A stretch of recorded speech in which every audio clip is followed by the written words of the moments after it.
Sejam bem-vindos, bem-vindas, queridos e amados alunos do curso Mater Dei de Teologia Bíblico-Doutrinal. Nós já estamos na segunda aula do 13º módulo, mais 3 módulos e vamos terminar o nosso curso de Teologia. Então vamos começar hoje falando sobre o Tratado de Demonologia. Serão 3 aulas. É a continuação do Tratado de Angelologia, porque os demônios nada são do que anjos decaídos. Então nós vamos estudar isso hoje profundamente. Mas como sempre antes das nossas aulas, nós iniciamos pedindo a Deus as graças necessárias para nosso entendimento, para nosso conhecimento. E assim como água no nosso coração, no terreno do nosso coração, possa fazer frutificar, germinar, frutificar essa palavra de Deus em nossa vida, para a nossa santificação, para louvor e glória de Deus. Em nome do Pai, do Filho e do Espírito Santo. Amém. Senhor Deus, fazei que nós, vossos filhos, que buscamos conhecer mais os vossos ensinamentos, cresçamos na nossa fé e no vosso conhecimento, para que possamos adorar-vos e amar-vos como vós mereceis. Por nosso Senhor Jesus Cristo, vosso Filho, na unidade do Espírito Santo. Amém. Então vamos começar hoje, nessa segunda aula do 13º módulo, mas é a primeira aula sobre demonologia. Bem, vamos antes de tudo ao conceito de demonologia. Bem, demonologia é o estudo sistemático dos demônios. Quando envolve os estudos dos textos bíblicos, é considerado um ramo da teologia. Por geralmente se referir aos demônios descritos no cristianismo, pode ser considerado um estudo da parte da hierarquia bíblica. Também não está diretamente relacionado ao culto dos demônios. Agora, qual é a etimologia da palavra demônio? Bem, vem do grego daimon, e mais logia, daimon e logia. Nada mais do que o estudo sistemático dos seres conhecidos como demônios. Antes de tudo, devemos contextualizar o sentido da palavra demônio. Então vamos a algumas considerações históricas muito importantes para que nós possamos entender, dentro do contexto do cristianismo, o que são os demônios. Dentro da mitologia grega, antes de mais nada, existiam tipos de entidades conhecidos como demons, que eram espíritos menores, intermediários entre deuses e os homens, dentro da mitologia grega. Então existiam seres, entes intermediários entre os deuses e entre os homens. E esses demons, que mais tarde a gente vai entender como demiurgos, eles eram capazes de exercer influências malignas. Cacodemons. Cacodemons quer dizer seres intermediários maus. Caco quer dizer mal. Daí cacofonia. Quer dizer, o som mau, o som feio. Caco quer dizer feio. Cacodemons são os espíritos feios. Ou benéficos, eudemons, eudemonia. Eu quer dizer bonito, eufemismo. Então, eles poderiam ter influências malignas ou influências benignas. Sobre quem? Sobre a humanidade. Muitos pensadores, filósofos e escritores redigiam suas obras pedindo a intercessão desses daimons, ou propriamente, especificamente, aos eudemons, que eram aqueles que exerciam influências benéficas. Enquanto que os cacodemons eram exorcizados, ou seja, eram expulsos, através de quê? De invocações divinas usadas para afastar a sua influência. Eram espíritos com personalidades muito fortes e variadas. Com os hebreus se tornando um povo nômade, ou seja, que não se fixava geograficamente em algum lugar, e passando a vagar pelo mundo em busca de sua terra prometida, eles se depararam, os hebreus, com inúmeros povos rurais e tribais, que tinham cultura politeísta, ou seja, adoravam vários deuses, com os quais tiveram diversos atritos sociopolíticos. Então, os hebreus, nessa caminhada errática que eles tinham pela Palestina, eles encontraram povos que eram povos que não eram hebreus, mas que possuíam uma cultura politeísta, e isso criou conflito sociopolítico com eles, né?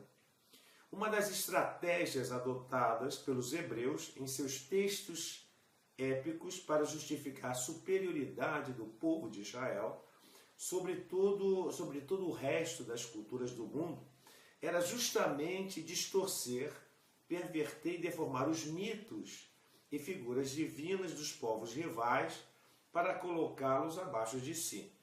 Este foi o princípio, digamos assim, da demonologia.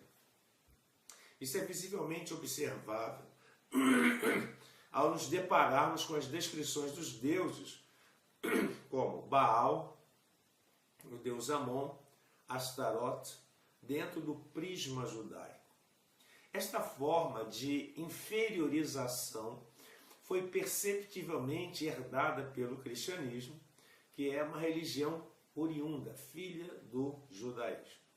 Os demônios estiveram presentes dentro do cristianismo de forma realmente intensa, desde o princípio de sua teologia, especialmente influenciada pelo maniqueísmo persa.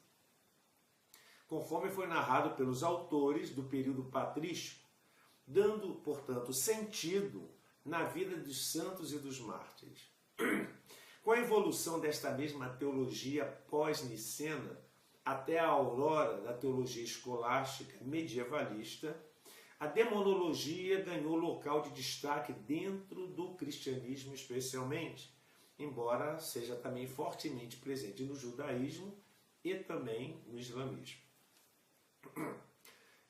É na Idade Média o ápice da demonologia, historicamente falando. A teologia escolástica deste período era caracterizada por um forte dualismo entre o bem contra o mal.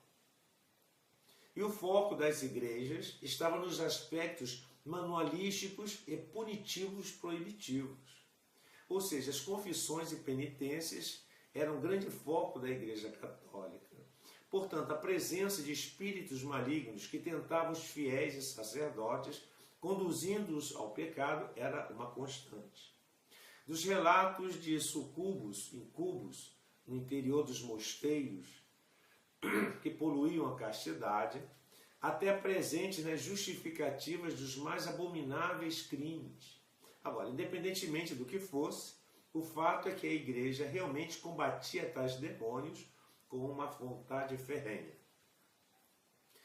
Isso, portanto, gerou duas reações interessantes que contribuíram para o desenvolvimento do estudo da demonologia. Primeiro, a curiosidade do homem em relação ao mal e sua tendência a aderir às trevas, que fez diversos místicos, estudiosos, teólogos e mesmo membros do clero, das cortes e dos campos, que desejavam sair das garras da igreja e escreverem diversos grimórios e tratados sobre o tema, podendo-se incluir entre os mesmos um peculiar tratado escrito pelo Papa Honório, um papa praticante da demonolatria.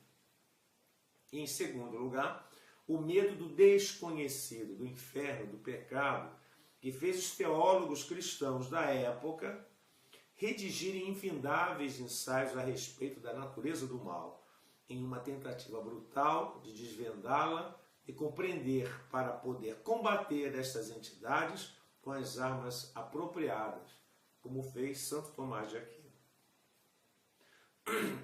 Nos dias atuais, a figura do diabo ainda não foi esquecida e nem a dos seus ascetas. Entretanto, a obsessão acerca do tema diminuiu e ele é tratado com mais racionalidade e menos, digamos assim, paranoia. Os casos de exorcismo dentro da igreja são levados a sério, sempre acompanhados de um psiquiatra e de um médico. Então, A igreja, nesse caminhar, desde os seus primórdios, ela foi, digamos assim, podando tudo aquilo que era excesso, tudo aquilo que era errôneo, ou tudo aquilo que era equivocado em relação à demonologia. Então hoje a igreja ela tem uma concepção muito mais racional, bíblica evidentemente, mas muito, digamos assim, segura daquilo que ela entende, daquilo que ela fala sobre os demônios. Agora, entre a demonologia, enquanto a demonologia visa o estudo sistemático sobre os demônios, a demonolatria visa a adoração dos demônios. Há uma diferença entre demonologia, que é o estudo dos demônios, anjos decaídos, espíritos decaídos, e demonolatria, que é a adoração do demônio. De forma pura e simples, vejamos, sem filosofias e sem enrolação, simplesmente a negociação e adoração à entidade, ofertando a ela tudo o que lhe é devido. Então a demonolatria é um culto, adoração ao demônio. Na antiguidade, a demonolatria possuía uma forma de atuação muito mais forte na sociedade. As bruxas antigas e ermitões eram considerados perigosos e temidos mesmo pelos governantes e caçadores e caçados pelo clero, que os matava sem hesitar e oferecia recompensas e condecorações a quem os fizesse. A figura desses demonólatras é quase lendária, mas deveria ser espelhada pelos reais adeptos da atualidade. A imagem é quase caricata. Uma cabana isolada, uma vida afastada das pessoas e que não sejam necessárias. É uma autossustentabilidade, criando animais e vegetais para consumo em uma pequena fazenda particular. Poucas terras e quase nenhum dinheiro. Roupas sempre da cor do demônio principal, a que se tem adoração e, claro, seu sigilo carregado ao pescoço ou bordado no manto, sempre exposto com orgulho genuíno e em si trabalhar com tal entidade. Em troca, o que a pessoa tem com o culto demônio? Conhecimento, a proteção, a fidelidade de uma entidade de alta patente. Afinal de contas, então, quem é o demônio? O demônio não é uma coisa nem outra, nem uma simples personificação do mal, nem uma espécie de divindade maligna. Ele é simplesmente o que então? É um anjo decaído, que conserva os poderes e as limitações da natureza angélica, porém só pode fazer uso deles na medida em que Deus o permita. E Deus só permite sua atuação quando ela redunde na glória divina, ou contribua para a salvação dos homens, ou ainda sirva para o castigo destes, quando merecedores. A posição equilibrada é aquela ensinada pela doutrina católica, que vê o demônio como ele é, de acordo com os dados da revelação, o ensinamento dos papas e dos concílios e a doutrina elaborada dos doutores, dos teólogos. Essa é a doutrina que vamos passar a expor aqui no nosso curso. Então, nós vemos aqui, iniciando, portanto, o nosso estudo, a questão da problemática do mal. O que é o mal? Por que o mal? Então, nós temos o versículo de Gênesis 1, capítulo 31, versículo 31, que diz o seguinte: E Deus viu todas as coisas que tinha feito e eram muito boas. Esse é, digamos, o início do nosso estudo. Vamos sair dessa assertiva de Gênesis 1, versículo 31. E Deus viu todas as coisas que tinha feito e todos eram boas. Ou seja, Deus não criou o mal. Deus criou tudo de bom. Todas as coisas que Deus fez foram coisas boas. Então, qual é a natureza e a origem do mal, já que Deus não criou o mal? Bem, de onde procede o mal? Como se podem conciliar a bondade e a onipotência de Deus com a existência do mal? Se Deus podia impedir o mal e não quis impedir, onde está a sua bondade? E se Deus quer impedir o mal e não o pôde, onde está a sua onipotência? Em ambos os casos, onde está a sua providência? São essas as questões que se levantam. Este foi um dos problemas que mais angustiaram a humanidade em todos os tempos e que só encontra uma solução satisfatória com o cristianismo. Os povos pagãos antigos, premidos por duras realidades aparentemente inconciliáveis, de um lado a bondade e a onipotência de Deus, do outro a existência do mal, procurando evitar o absurdo de atribuir a Deus, ou seja, ao ser bom por excelência, a origem do mal, cair em outro absurdo, que é de supor a existência de dois deuses, um Deus bom, criador de todas as coisas do bem, e do lado um Deus mau, que seria o criador do mal. Essa concepção, conhecida em filosofia como dualismo, é tão absurda como se para explicar a noite e o frio se admitisse a existência de um sol negro e gélido, distinto do sol radioso e quente, fonte do dia e do calor. Como é evidente, é o mesmo e único sol que dá origem ao dia quando nasce e provoca a noite quando ele se esconde, que aquece quando está próximo da terra e faz frio quando dela se afasta. Assim também não é necessário imaginar dois princípios antagônicos, ou seja, dois deuses, para explicar a origem do bem e do mal, ou especificamente a origem do mal. O que é preciso, antes de tudo, é determinar a natureza do mal. Como surgiu o mal, a origem do mal, a essência do mal, para depois indagar a sua origem. O dualismo erra, essa ideia de dois deuses, o do bem e do mal, esse dualismo erra não somente ao conceber duas causas primeiras, contraditórias entre si, para o universo, uma originando o bem e outra o mal, mas também ao tomar o mal como se fosse um ser, uma coisa que existe por si mesma. Ora, como ensinou Santo Agostinho, o mal não tem uma natureza. Aquilo que é chamado mal é mera falta de bem. Isso está no seu livro De Civitate Dei, sobre a cidade de Deus. Ou no dizer de São Tomás de Aquino, na sua Suma Teológica, ele diz o seguinte: nisto consiste a essência do mal, a privação do bem. Então o mal não tem natureza, o mal existe porque há ausência do bem. O mal não é, portanto, uma coisa, e sim uma falta de alguma coisa. Por isso o mal não existe por si mesmo, mas apenas como deficiência, como privação de alguma coisa. Logo, não foi criado por ninguém. Não é, porém, qualquer privação que dá origem ao mal, mas somente a privação de algo que é próprio, necessário por natureza à integridade de um determinado ser. Por exemplo, a privação da capacidade de voar não constitui um mal para o homem, uma vez que não é próprio da sua natureza. Já a privação da vista é um mal para ele, pois enxergar é próprio da natureza humana. De onde procede essa possibilidade de a criatura sofrer a privação do bem que é própria à sua natureza? Em outros termos, é a raiz primeira, a origem, aquilo que torna possível o mal.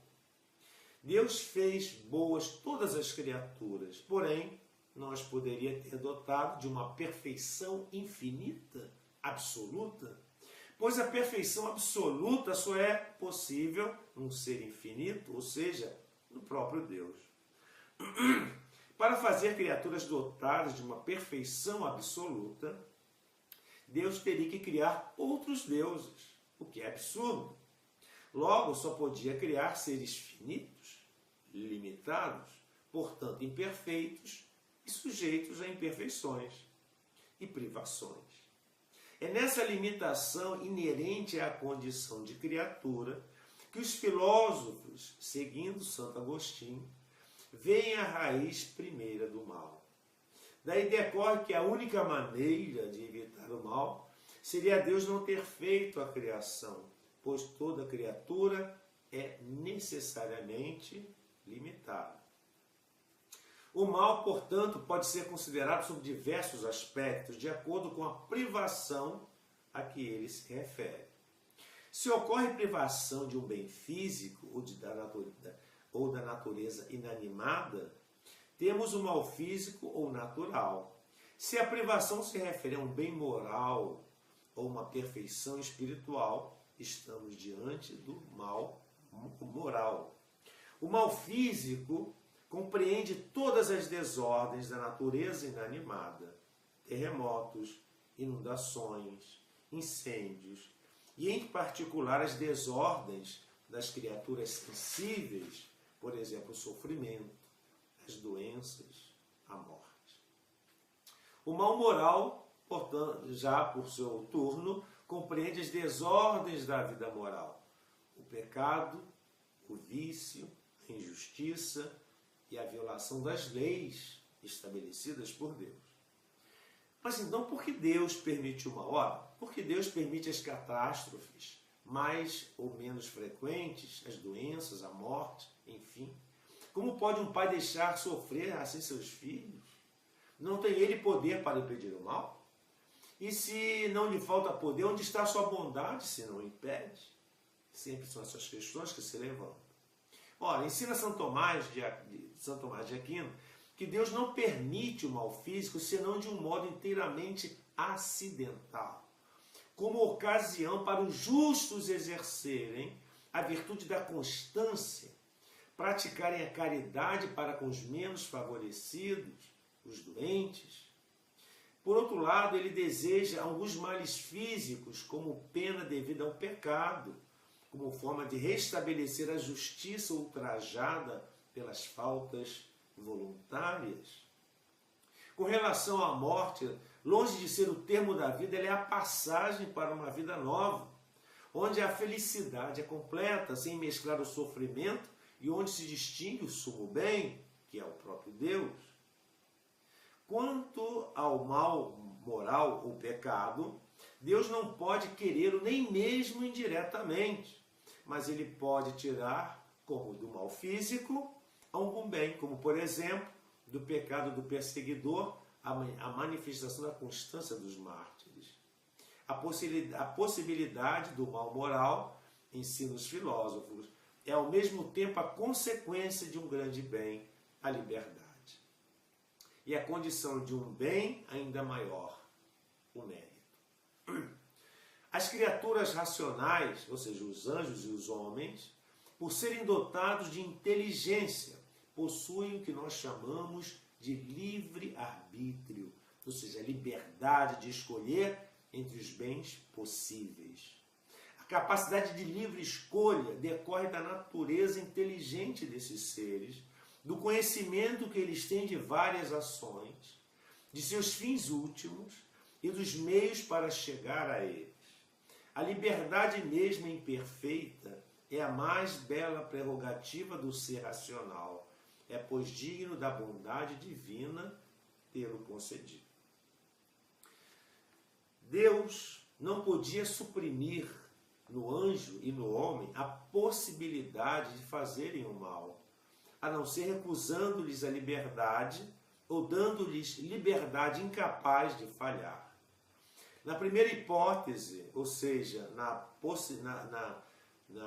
recusando-lhes a possibilidade, a liberdade, aliás, ele pode recusar a liberdade aos homens e aos anjos, eles ficariam rebaixados ao nível dos irracionais, o que seria indigno das criaturas espirituais.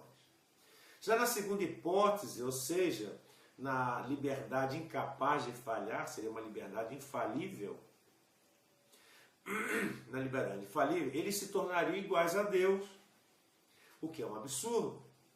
Deus quer que a criatura racional observe suas leis, não como um animal desprovido de razão que age segundo os seus meros instintos, mas moralmente e meritoriamente.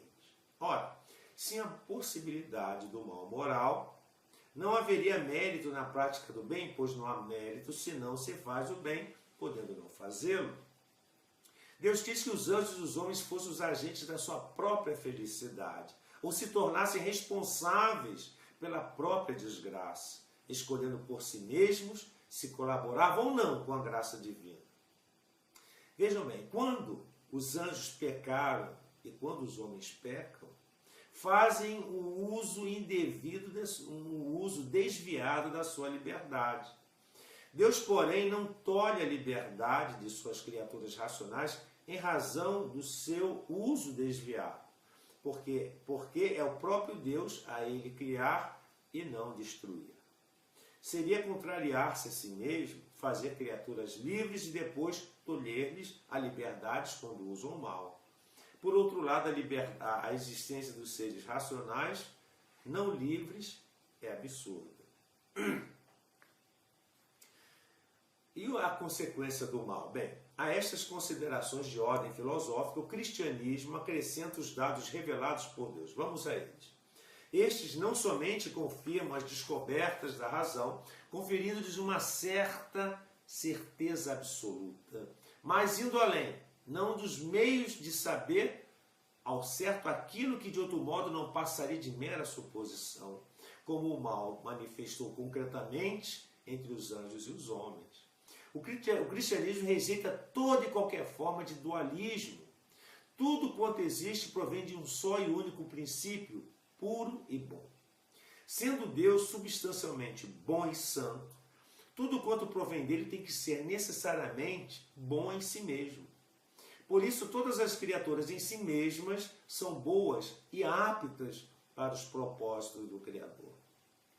Assim lemos no primeiro livro da Bíblia: e Deus viu todas as coisas que tinha feito e eram muito boas. Gênesis 1:31, como lemos no começo.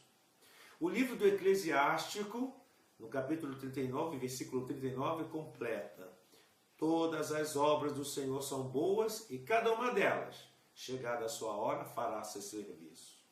E o livro da sabedoria explicita: Deus não fez a morte, nem se alegra com a perdição dos vivos, porque ele criou todas as coisas para que subsistissem e não havia nelas nenhum veneno mortífero, nem o domínio da morte existia sobre a terra.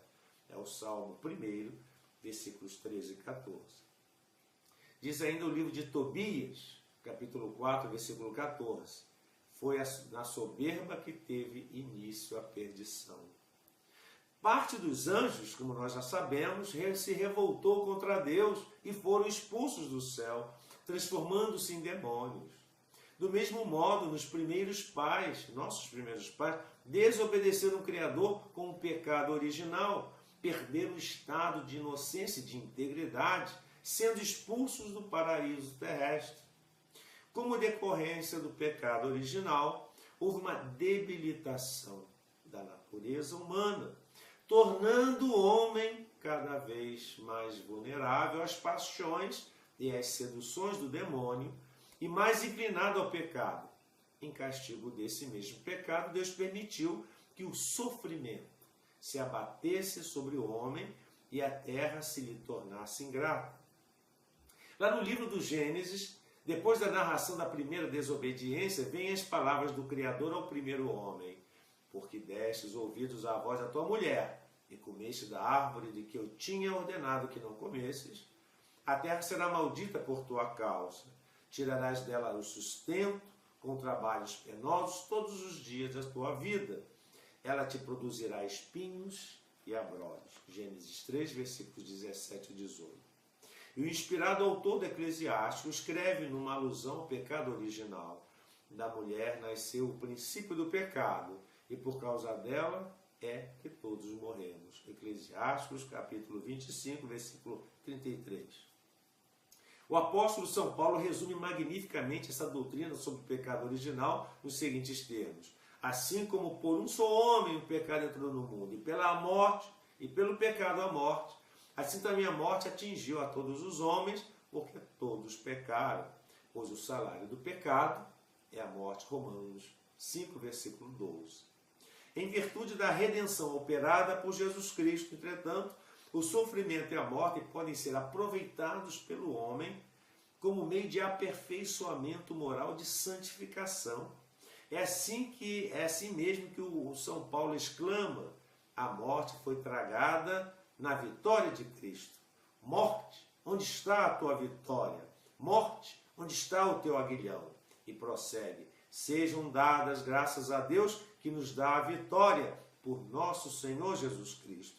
Por isso, meus irmãos, amados, sede firmes, constantes, progredi sempre na obra do Senhor, sabendo que o vosso esforço não é inútil no Senhor. Primeiras cartas aos Coríntios, capítulo 15, versículos 54 a 58.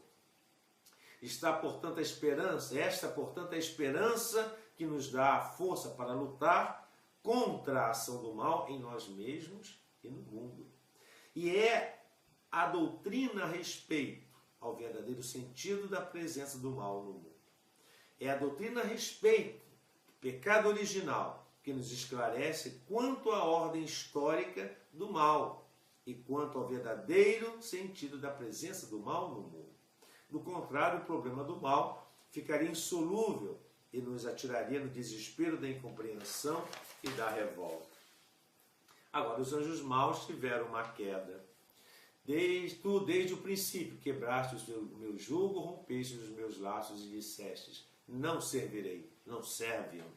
Jeremias 2, capítulo 20. Deus criou os anjos no alto estado de perfeição natural e, além disso, os elevou à ordem sobrenatural. E é de fé que todos os espíritos angélicos foram criados bons. A Sagrada Escritura, com efeito, chama-os de filhos de Deus, como em Jó, capítulo 38, 7, e santos, livro de Daniel 8, 13, anjos da luz, segundo aos Coríntios 11, 14. Entretanto, os próprios livros sagrados se referem a espíritos imundos, Lucas 8, versículo 29, em espíritos malignos, carta aos Efésios 6, 12, espíritos piores, Lucas 11, 26, e a outras expressões análogas. Isso indica que certos anjos tornaram-se maus, tiveram sua vontade pervertida, em suma, eles pecaram. E assim houve o que nós chamamos de batalha no céu. Repetindo Jeremias 2, versículo 20. Tu, desde o princípio, quebraste o meu jugo, rompeste os meus laços e disseste: não servirei. Este versículo do profeta Jeremias sobre a revolta do povo eleito contra Deus tem sido aplicado à revolta de Lúcifer. Mas ao brado de rebelião do Lúcifer, não servirei, não serviam, em latim, respondeu São Miguel com um brado de felicidade: quem é como Deus? Significado do nome Miguel em hebraico, Micael, quem como Deus? No Apocalipse, São João descreve essa misteriosa batalha que então se travou no céu. Narra ele: e houve no céu uma grande batalha. Miguel e seus anjos pelejavam contra o dragão, e o dragão com os seus anjos pelejavam contra ele. Porém, estes não prevaleceram, e o seu lugar não se achou no céu. E foi precipitado aquele grande dragão e aquela antiga serpente que se chama Demônio e Satanás, e seduz todo o mundo, e foi precipitado na terra, e foram precipitados com ele os seus anjos. Isso está no livro do Apocalipse, capítulo 12, versículos 7 a 9. O próprio Jesus dá testemunho dessa queda. Eu vi Satanás cair do céu como relâmpago. Isso tem Lucas 10, versículo 18. O demônio foi homicida desde o princípio e não permaneceu na verdade. João 8, 44. Aí vem as perguntas: o anjo poderia pecar? Como poderia o anjo ter pecado, uma vez que ele não está sujeito às paixões ou ao erro do entendimento, como nós, humanos? Bem, como compreender semelhante opção e rebelião a Deus em seres de tão viva inteligência? Perguntou o Papa João Paulo II. Mas ele mesmo respondeu. João Paulo II, o pontífice, responde: os padres da igreja e os teólogos não hesitam em falar de cegueira produzida pela supervalorização da perfeição do próprio ser, levar até ao ponto de ocultar a supremacia de Deus, a qual exigia, ao contrário, um ato dócil de docilidade e de obediência e submissão a Deus. Tudo isto parece expresso de maneira concisa nas palavras: não servirei. que manifestam a radical e irreversível rejeição de tomar parte na edificação do reino de Deus no mundo criado.